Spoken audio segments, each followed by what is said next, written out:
Hello everybody, welcome to our channel Our Health and Wellness. So today we are going to discuss about tissues. Further part of the chapter tissues. तो इसमें आ जाते हैं आज हम complex permanent tissues.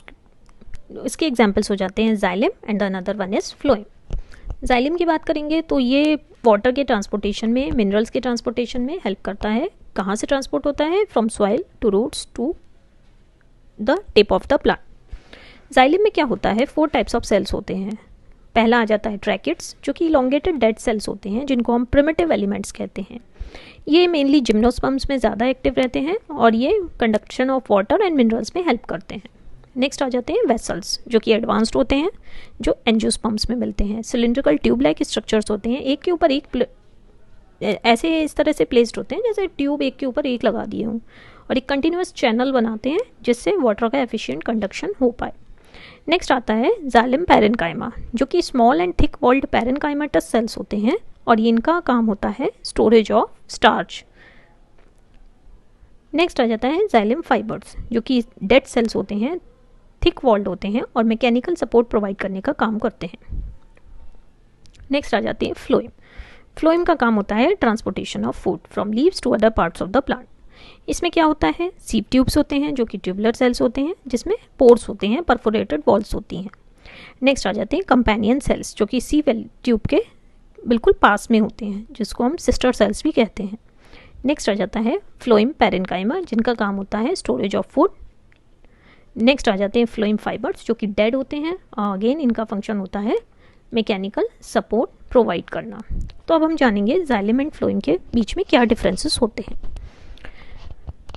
Xylem की बात करें, इसका काम होता है conduction of water and minerals, जबकि फ्लोएम का काम होता है conduction of food.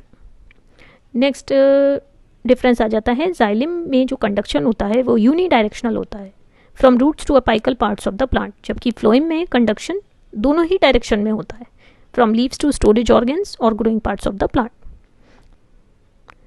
Next difference आ जाता है, जो कंडक्टिंग चैनल्स होते हैं वो ट्रैकिड्स एंड वेसल्स होते हैं, जबकि फ्लोएम में कंडक्टिंग चैनल्स सीप ट्यूब्स होते हैं. जाइलम का एक फंक्शन और आ जाता है कि ये मैकेनिकल सपोर्ट प्रोवाइड करता है, जबकि फ्लोएम प्लांट्स को कोई भी मैकेनिकल सपोर्ट प्रोवाइड नहीं करता. जाइलम में जो डेड एलिमेंट्स हैं वो हैं ट्रैकिड्स, वेसल्स एंड फाइबर्स. सिर्फ जाइलम पैरेन्काइमा ही लिविंग होता है, जबकि फ्लोएम की बात करें तो फ्लोएम फाइबर्स डेड होते हैं, जबकि सीप tubes, companion cells and phloem parenchyma living होते हैं. नेक्स्ट डिफरेंस आ जाता है, जो परमिएबिलिटी होती है जाइलम की वो इम्परमिएबल होता है और फ्लोएम परमिएबल होता है. जाइलम के केस में स्पेशल फीचर्स होते हैं फाइबर्स, जबकि फ्लोएम के केस में स्पेशल फीचर्स होते हैं कंपेनियन सेल्स. एंड जाइलम का जो मटेरियल है that is made up of mainly lignin, and phloem का जो मटेरियल है वो सेलुलोज का बना होता है. सेल वॉल की थिकनेस की बात करें तो जाइलम की सेल वॉल थिक होती है, जबकि फ्लोएम की सेल वॉल थिन होती है. तो अब हम आ जाते हैं एनिमल टिश्यूज़ में. एनिमल टिश्यूज़ की बात करें तो इसमें 4 टाइप्स ऑफ टिश्यूज़ हो जाते हैं. पहला हो जाता है epithelial tissue, next is connective tissue, उसके बाद muscular tissue and the next is nervous tissue. Epithelial tissue को फर्दर क्लासिफाई किया गया है into simple squamous, stratified squamous, cuboidal and columnar epithelium.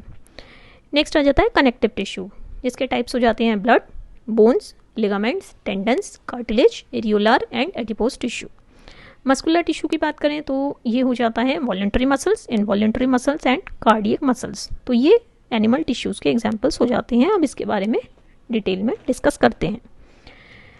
Epithelial tissue की बात करें तो ये outer most protective layer of body होती है, ज़्यादातर ऑर्गन्स को कवर करती है, ज़्यादातर कैविटीज़ को कवर करती है बॉडी में. एक सेपरेशन की तरह काम करती है between different organs in the body. Cells generally permeable होते हैं और इनमें कोई स्पेस नहीं होती है. टाइप्स की बात करें तो ये हो जाता है simple squamous tissue, blood vessels की जो लाइनिंग होती है वहाँ पर प्रेजेंट होता है, लंग एल्वेलाई की लाइनिंग में प्रेजेंट होता है सिंपल स्क्वेमस टिश्यू. नेक्स्ट आ जाता है स्ट्रेटिफाइड स्क्वेमस टिश्यू, जो कि मल्टी लेयर्ड होता है. इसका एग्जांपल हो जाता है स्किन. नेक्स्ट आ जाता है क्यूबॉइडल एपिथेलियम, जो कि सिक्रीशन पर्पस के लिए होता है या फिर एब्जॉर्प्शन पर्पस के लिए होता है. इसके एग्जांपल्स हो जाते हैं salivary ducts and kidney tubules. Next आ जाता है कॉलमनार एपिथेलियम, जो कि इंटेस्टाइनल लाइनिंग और रेस्पिरेटरी ट्रैक्ट में प्रेजेंट होता है. अब हम बात करेंगे सिलिएटेड एपिथेलियम की। सिलिएटेड एपिथेलियम में क्यूबाइडल भी हो सकती है, कॉलमिनार भी हो सकती है। आपको किडनी ट्यूब्यूल्स में मिलेगी, फैलोपियन ट्यूब्स में मिलेगी, रेस्पिरेटरी ट्रैक्ट में मिलेगी। इसमें हेयर लाइक प्रोजेक्शंस होते हैं जो एपिथेलियल सेल की आउटर सरफेस होती है वहाँ पर प्रेजेंट होते हैं। नेक्स्ट आ जाता है कनेक्टिव टिश्यू। कनेक्टिव टिश्यू जैसे कि नाम बताता है, एक ऑर्गन से दूसरे ऑर्गन को कनेक्ट करता है। ये रिजिड भी हो सकता है, डेंस भी हो सकता है, या फिर फ्लूइड कनेक्टिव टिश्यू भी हो सकता है। तो हम टाइप्स की बात करेंगे, कनेक्टिव टिश्यू के टाइप्स की।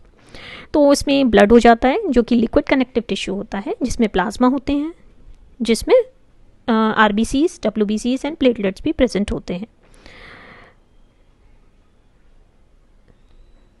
ब्लड का जो फंक्शन होता है वो ट्रांसपोर्टेशन ऑफ गैसेस हो जाता है, डाइजेस्टेड फूड को ट्रांसपोर्ट करेगा, हार्मोन्स को टारगेट ऑर्गन तक पहुंचाएगा, वेस्ट मटेरियल को किडनी तक लाता है। बोन्स की बात करेंगे तो हमारी बॉडी का बेसिक स्ट्रक्चर बनाती हैं, और जितने भी टिश्यूज़ हैं, ऑर्गन्स हैं, वो उसी के आसपास प्रेजेंट होते हैं और सपोर्ट प्रोवाइड करती हैं। बोन्स फ्लेक्सिबल नहीं होती और कैल्शियम और फास्फोरस की बनी होती हैं। लिगामेंट्स की बात करें तो बोन्स आपस में लिगामेंट से कनेक्टेड होती हैं, फ्लेक्सिबल होती हैं। फ्लेक्सिबिलिटी यहाँ इन टर्म्स ऑफ लिगामेंट के बारे में बात की जा रही है। नेक्स्ट आ जाता है टेंडन्स। तो बोन्स एंड मसल्स वो आपस में टेंडन के थ्रू कनेक्टेड होते हैं। टेंडन ज़्यादा फ्लेक्सिबल नहीं होते, जबकि लिगामेंट्स फ्लेक्सिबल होते हैं, लेकिन टेंडन हमारी बॉडी के कुछ स्ट्रॉन्ग टिश्यूज़ में गिने जाते हैं। नेक्स्ट आ जाता है कार्टिलेज। वो हमारे बोन सरफेस को स्मूथ करता है, जॉइंट्स में प्रेजेंट होता है। इसके अलावा larynx, trachea, ear and nose में भी प्रेजेंट होता है। नेक्स्ट आ जाता है एरियोलर कनेक्टिव टिश्यू, जो कि रिपेयर करने का काम करता है। जो टिश्यू रिपेयर का फंक्शन है वो एरियोलर कनेक्टिव टिश्यू करता है, या फिर जो ऑर्गन्स के बीच में स्पेस होती है उसको फिल करता है। इनकी मेन लोकेशन हो जाती है आपकी blood vessels, muscles and skin. Next आ जाता है एडिपोज टिश्यू, जो कि स्किन के बीच नीचे होता है और इंटरनल ऑर्गन्स के बीच में प्रेजेंट होता है। और जो इसके टिश्यूज़ के सेल्स होते हैं एडिपोज टिश्यूज़ के, वो फैट ग्लोब्यूल से भरे होते हैं, और स्टोरेज ऑफ फैट्स की वजह से ये एक इंसुलेटर का वर्क करता है। अब हम जानेंगे टेंडन्स और लिगामेंट्स के बीच में डिफरेंसेस क्या होते हैं। टेंडन्स इनइलास्टिक होते हैं, जबकि लिगामेंट्स इलास्टिक होते हैं। टेंडन्स वाइट फाइबर्स के बने होते हैं, जबकि लिगामेंट वाइट और येलो दोनों ही फाइबर्स के बने होते हैं। टेंडन मसल को बोन से जोड़ते हैं, जबकि लिगामेंट्स बोन्स को बोन से जोड़ते हैं। नेक्स्ट आ जाता है मस्कुलर टिश्यू। मस्कुलर टिश्यू की बात करें तो यह हमारी बॉडी में जो मूवमेंट्स होते हैं उसके लिए रिस्पॉन्सिबल होता है। जो मसल फाइबर्स होते हैं वो लंबे फाइबर टाइप्स के होते हैं, और ये कॉन्ट्रैक्ट भी कर सकते हैं, रिलैक्स भी कर सकते हैं, क्योंकि ये कॉन्ट्रैक्टाइल प्रोटीन्स के बने होते हैं, जिनका नाम है एक्टिन एंड मायोसिन। तो टाइप्स ऑफ मस्कुलर टिश्यू की बात करें तो ये हो जाते हैं involuntary muscles, voluntary muscles and cardiac muscles. तो वॉल्यूंटरी मसल्स की बात करें तो ऐसी मसल्स जिनको हम अपने विल के अकॉर्डिंग मूव कर सकें उनको हम वॉल्यूंटरी मसल्स कहते हैं, या स्केलेटल मसल्स कहते हैं, या स्ट्रिएटेड मसल्स भी कहते हैं। ये मल्टीन्यूक्लिएटेड होती हैं, इनके सेल्स मल्टीन्यूक्लिएटेड होते हैं, अनब्रांच होते हैं, लॉन्ग होते हैं, सिलिंड्रिकल भी होते हैं।